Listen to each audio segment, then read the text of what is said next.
नमस्कार विद्यार्थियों, आज की इस कक्षा में आप सभी का स्वागत है। आज हम अध्ययन करेंगे व्याकरण खंड से ही एक नए बिंदु भाषा, व्याकरण एवं लिपि का परिचय। इससे संबंधित प्रश्न पूछे जाते हैं परीक्षा में। कैसे हम इन प्रश्नों को हल करें, किस प्रकार के प्रश्न ये पूछे जाते हैं, इन सभी प्रश्नों का उत्तर हम किस प्रकार से लिखें, इन सभी बातों पर आज की इस कक्षा में हम अध्ययन करेंगे। तो चर्चा करते हैं आज के विषय भाषा, व्याकरण एवं लिपि का परिचय।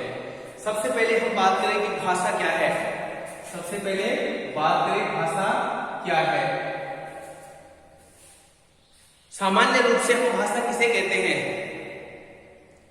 हम अपनी बात किसी दूसरे को बोलते हैं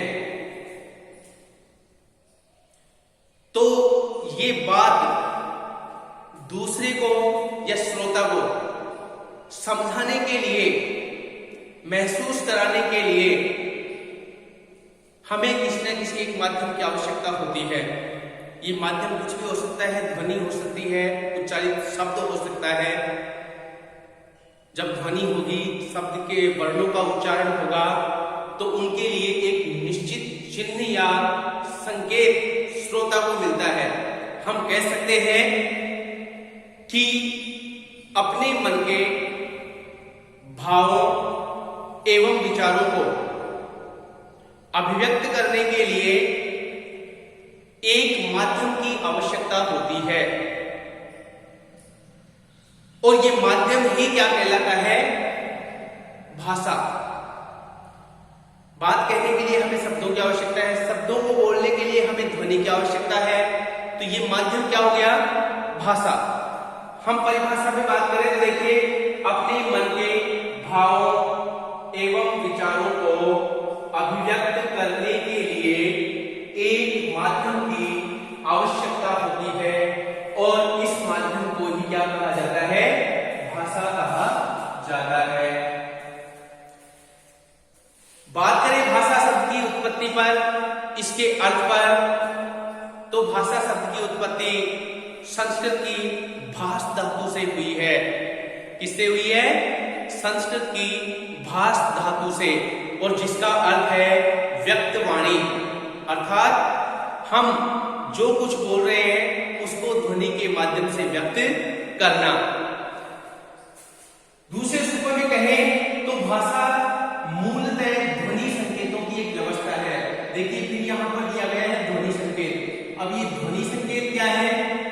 ध्वनि संकेत जो वर्णों की ध्वनियां हैं, वर्ण मिलकर के शब्द बनते हैं, वर्णों की ध्वनियां मिलकर के शब्द ध्वनि का रूप बनाती है, शब्द ध्वनियां मिलकर के वाक्य का रूप बनाती है और फिर हम अपनी पूरी बात को कह सकते हैं। इसलिए कह सकते हैं कि भाषा मूलतः ध्वनि संकेतों की एक व्यवस्था है। यह मानव मुख से निकली अभिव्यक्ति है और यह संप्रेषण का माध्यम है। संप्रेषण का मतलब होता है अपने भावों को संप्रेषित करना, दूसरे तक पहुंचाना। तो मूल रूप से अगर हम कहें भाषा क्या है तो हम कह सकते हैं कि भाषा अपने मन के भावों एवं विचारों को अभिव्यक्त करने के लिए एक माध्यम है जिसका प्रमुख ध्वनि होती है। समझ सकते हैं? अब बात करें कि भाषा के प्रकार। भाषा स्पष्ट है कि हम भाषा किसको कहेंगे, तो कि भाषा कितने प्रकार की होती है, क्या क्या प्रकार है इस भाषा के, कितने रूप हैं इस भाषा के। तो प्रकारों पर जहां बात करें तो भाषा के दो प्रकार होते हैं। एक होती है लिखित भाषा और दूसरी होती है मौखिक भाषा। एक होती है लिखित भाषा और दूसरी होती है मौखिक भाषा। मूलतः कितने प्रकार होते हैं? दो प्रकार। लिखित भाषा क्या है? लिखित भाषा की परिभाषा की यदि हम बात करें तो उच्चारित ध्वनि संकेतों को, या ये कहें उच्चारित ध्वनि को निश्चित चिन्हों या संकेतों के द्वारा लिख दिया जाता है, तो वो ही लिखित भाषा होती है। जैसे देखिए, जब उच्चारित संकेतों को निश्चित चिन्हों या संकेतों के द्वारा लिखकर अंकित किया जाता है, तो वही क्या होती है, लिखित भाषा कहलाती है।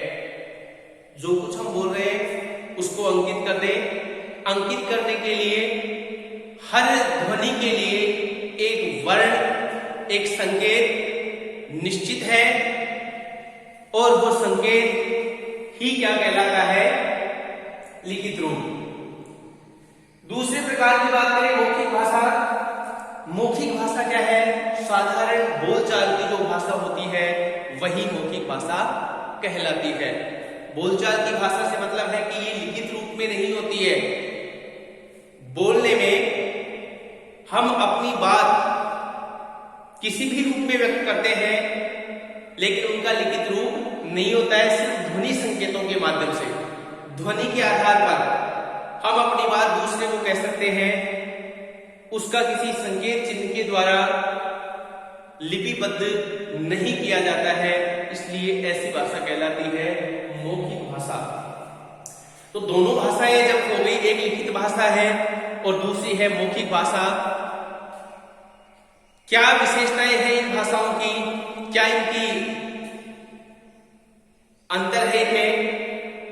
लिखित भाषा और मौखिक भाषा को यदि हम तुलनात्मक देखना चाहें तो देखिए, लिखित भाषा स्थायी होती है,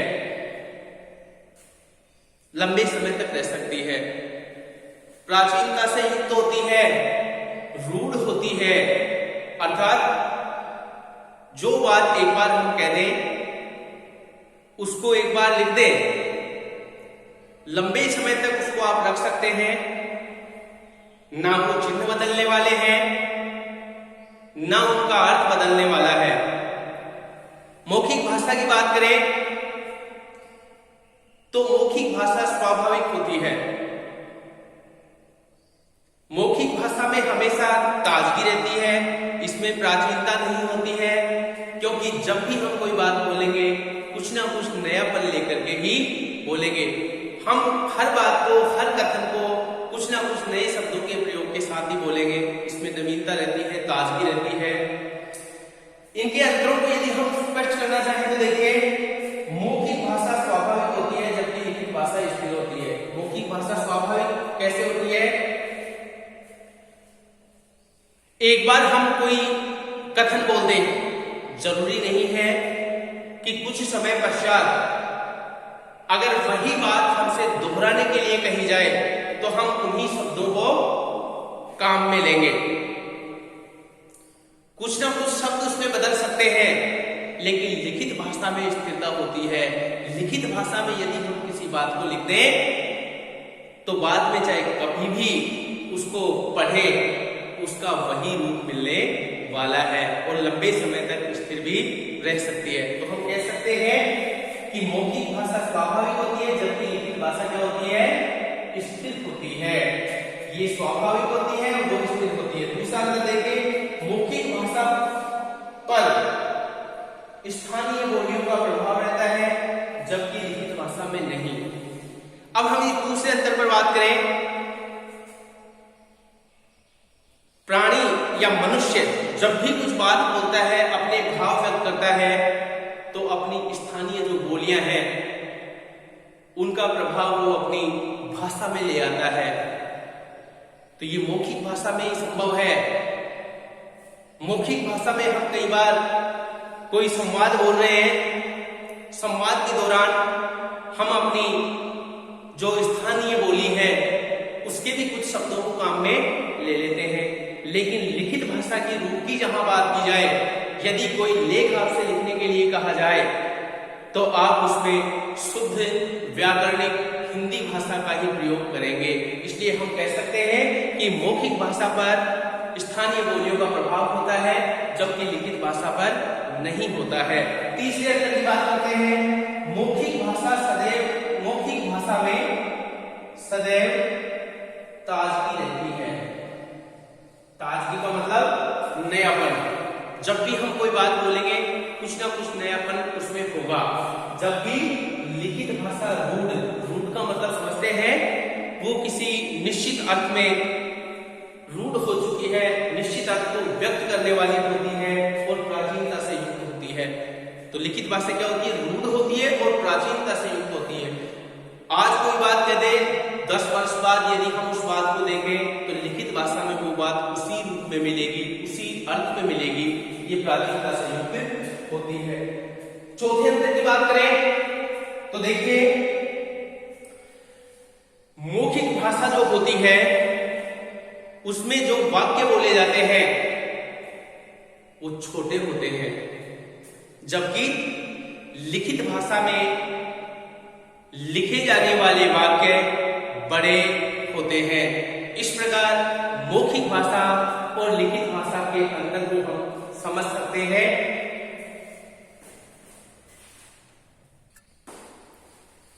अब बात करते हैं भाषा के जो रूप है उन पर। भाषा के कितने रूप हैं, किन किन रूपों में हम भाषा को समझ सकते हैं, तो देखिए चर्चा करते हैं हम भाषा के रूपों पर। तो इसमें हम सबसे पहले भाषा के रूपों को समझें तो भाषा के जो रूप है उनको निम्न बिंदुओं के आधार पर हम समझ सकते हैं। पहला बिंदु इसमें दे रखा है मूल भाषा। पहला बिंदु क्या दे रखा है? मूल भाषा। अभी मूल भाषा क्या होती है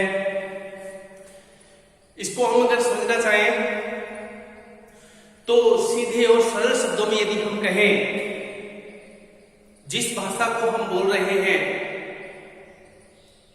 उस भाषा की उत्पत्ति के मूल में कौन सी भाषा रही होगी और जो भाषा उस भाषा की उत्पत्ति के मूल में रही होगी वही उसकी मूल भाषा होती है।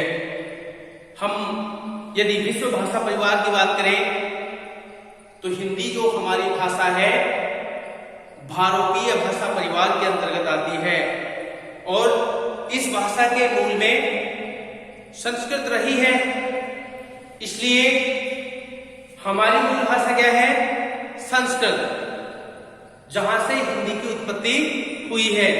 चर्चा करें तो देखिए किसी भी भाषा के बोले जाने में एक मूल भाषा रहती है, यानी जो भाषा हम बोल रहे हैं उस भाषा की उत्पत्ति किस भाषा से हुई है, कोई ना कोई भाषा जरूर होती है। हिंदी की मूल भाषा संस्कृत है और हमारी भाषा विश्व भाषा परिवार में भारतीय परिवार के अंतर्गत आती है, उससे संबंध रखती है। इसलिए हमारी भाषा की उत्पत्ति किस भाषा से हुई है और जिस भाषा से ये उत्पत्ति हुई है वो भाषा ही हमारी मूल भाषा होती है। तो स्पष्ट है कि मूल भाषा क्या होती है? जो हमारी भाषा है उस भाषा की उत्पत्ति किस भाषा से हुई है और जिस भाषा से उत्पत्ति हुई है वो ही उसकी मूल भाषा होती है। दूसरे बिंदु पर यदि हम बात करें विभाषा जिसको बोलते हैं, विभाषा इसको हम उपभाषा भी बोल सकते हैं। क्या होती है ये विभाषा? क्या होती है ये उपभाषा? देखिए प्रांतीय या उपप्रांतीय, प्रांतीय या उपप्रांतीय स्तर पर वर्गीकृत होने पर, मतलब राज्यों के रूप में जब इस भाषा को बांट दिया जाता है। अब यहां से जैसे हिंदी हमारी भाषा है, हिंदी भाषा को राज्यों के आधार पर यदि अलग अलग रूपों में बांट दिया जाए, प्रांतों के आधार पर उसको बांट दिया जाए, तो इन भाषाओं को विभाषा या उपभाषा कहा जाता है। कैसे? जब इन भाषाओं को प्रांतीय स्तर पर बांट दिया जाता है तो इस विभाषा में या उपभाषा में शासन के जो कार्य होते हैं उनका भी संचालन होता है। इसलिए वो भाषा क्या कहलाती है? उपभाषा या विभाषा कहलाती है। परिभाषा पर गौर कीजिए, प्रांतीय या उपप्रांतीय स्तर पर वर्गीकृत होने पर भाषाओं को विभाषा कहा जाता है। इन भाषाओं में शासन के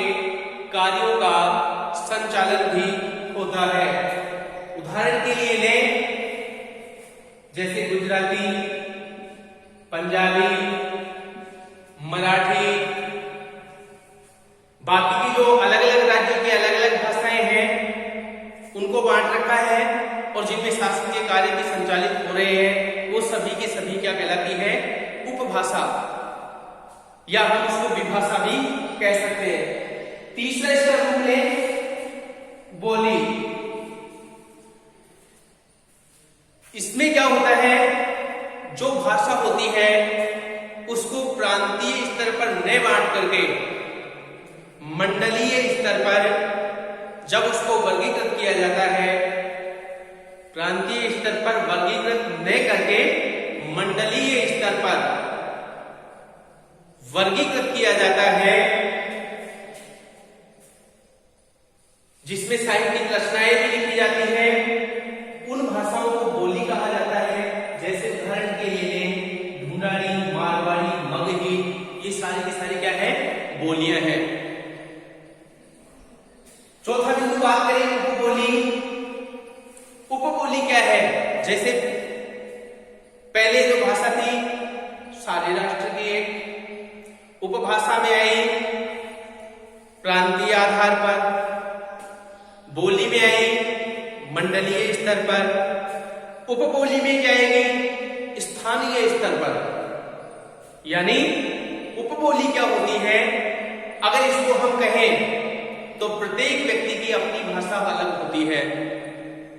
हर व्यक्ति की जो भाषा है वो अपने आप में अलग होती है, लेकिन वो उपबोली का रूप कब ले लेता है?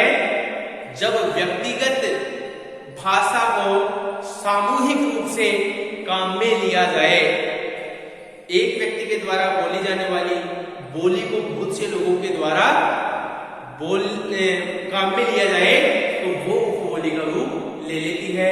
इस प्रकार से हम कह सकते हैं कि उपबोली क्या है? प्रत्येक व्यक्ति की भाषा दूसरे व्यक्ति से अलग होती है, किंतु जब व्यक्तिगत भाषा सामूहिक रूप में प्रयुक्त हो तो वह उपबोली बन जाती है। अब देखिए बोली भाषा क्या है? एक प्रारूप के द्वारा अगर हम इसे समझना चाहें तो देखिए भाषा की बात करें, हमारी भाषा क्या है? हिंदी। भाषा की बात करें, हमारी भाषा क्या है? हिंदी। भाषा से क्या निकली? विभाषा। भाषा से क्या निकली? विभाषा, जिसको हम उपभाषा भी बोलते हैं। उपभाषा में कितनी जो भाषाएं हैं इसकी वो निकली, इसको 5 वर्गों में बांटा गया है। ये सारी की सारी क्या है? उपभाषाएं। पश्चिमी हिंदी उपभाषा है। इसके अंतर्गत कौन सी बोलियां आती है? देखिए खड़ी बोली, ब्रज, बुंदेली, कन्नौजी और बांग्लू। खड़ी बोली, ब्रज, बुंदेली, कन्नौजी और बांग्लू, ये सभी किसके अंतर्गत आ रही हैं? पश्चिमी हिंदी के अंतर्गत। यदि भाषा की बात करें तो इसका दूसरा रूप है पूर्वी हिंदी। पूर्वी हिंदी इसकी क्या है? उपभाषा। इसके अंतर्गत कौन सी बोलियां आती हैं? अवधी, बघेली और छत्तीसगढ़ी। ये किसके अंतर्गत आती हैं?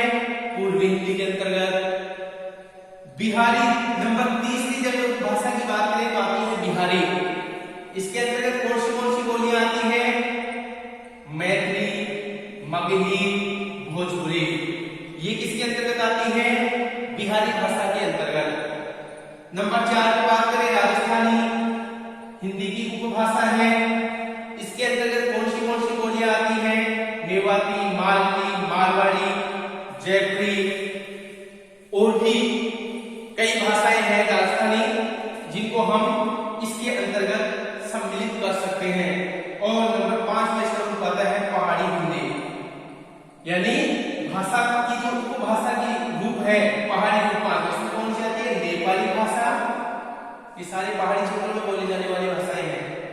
गढ़वाली भाषा और कुमाऊनी भाषा, जो कुमाऊं क्षेत्र में बोली जाती है, गढ़वाल क्षेत्र में बोली जाती है, ये सभी की सभी उपभाषाओं में वर्गीकृत है। और उपभाषाओं से कौन सी बोलियां निकली हैं उनको हम इस चार्ट के द्वारा समझ सकते हैं।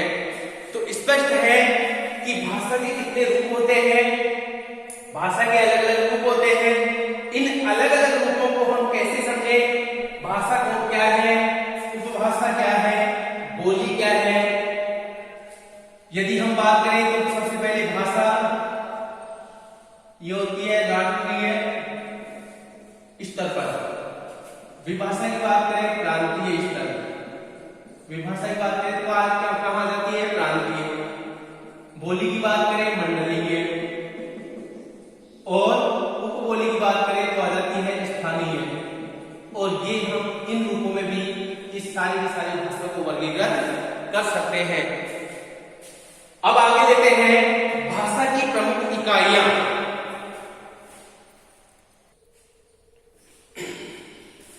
भाषा की प्रमुख इकाइयों की बात करें तो भाषा की 4 प्रमुख इकाइयां होती हैं।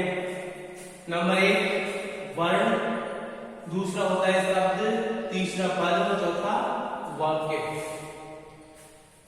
किसी भी भाषा की 4 इकाइयां होती हैं। वर्ण क्या होते हैं, कोई भी ध्वनि संकेत जो होता है वो वर्ण होता है। भाषा की सबसे छोटी इकाई है ये वर्ण, सबसे छोटी इकाई। सबसे पहले वर्ण जिसमें ध्वनि का प्रयोग होता है, वर्णों का समूह है। जब वर्ण 2 या 2 से अधिक वर्ण एक साथ जुड़ेंगे, शब्द का रूप बनाएंगे। शब्द के साथ में पंक्तियां वगैरह लगेंगी, कारक के चिन्ह लगेंगे, पद का रूप बनाएगा। पद सारे मिलकर के किसका रूप बनाएंगे, वाक्य का रूप बनाएंगे। इस प्रकार भाषा की प्रमुख इकाइयां हैं। सबसे छोटी इकाई है वर्ण, वर्ण से शब्द, शब्द से पद और पद से वाक्य की रचना होती है। अब चर्चा करते हैं हम इसके दूसरे भाग व्याकरण पर। व्याकरण क्या है, व्याकरण शब्द का शाब्दिक अर्थ होता है विश्लेषण करना।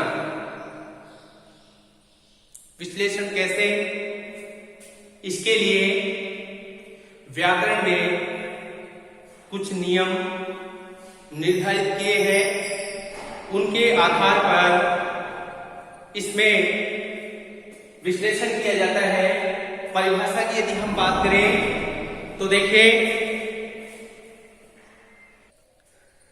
व्याकरण वह शास्त्र है, व्याकरण वह शास्त्र है जो हमें किसी भाषा को शुद्ध रूप में लिखने तथा बोलने के नियमों का ज्ञान कराता है।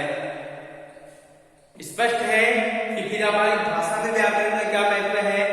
हमारी भाषा का जो परिष्कृत रूप है वो दूसरों के सामने प्रकट हो, शुद्धता हो, एक मानकता स्थापित हो, नियमों में बंधी हुई सुघड़ रचना, सुघड़ भाषा हमारी हो, इसके लिए व्याकरण का होना बहुत ही आवश्यक है। यदि हम परिभाषा को फिर से दोहराएं तो किसी भी भाषा को शुद्ध रूप से लिखने व बोलने के नियमों का ज्ञान कराने वाला शास्त्र ही क्या कहलाता है, व्याकरण कहलाता है। दैनिक जीवन में व्याकरण की क्या उपयोगिता है, क्यों व्याकरण आवश्यक है, इसकी उपयोगिता की अगर हम बात करें तो देखिए, नंबर 1 व्याकरण से नियमों की स्थिरता आती है। यदि व्याकरण नियमों में स्थिरता आती है मतलब नियम स्थिर होते हैं। हमारी भाषा का क्या रूप होना चाहिए, उसके लिए व्याकरण ने कुछ नियम बनाए हैं। उनके हिसाब से अगर भाषा लिखी जाएगी तो स्थिर रहेगी।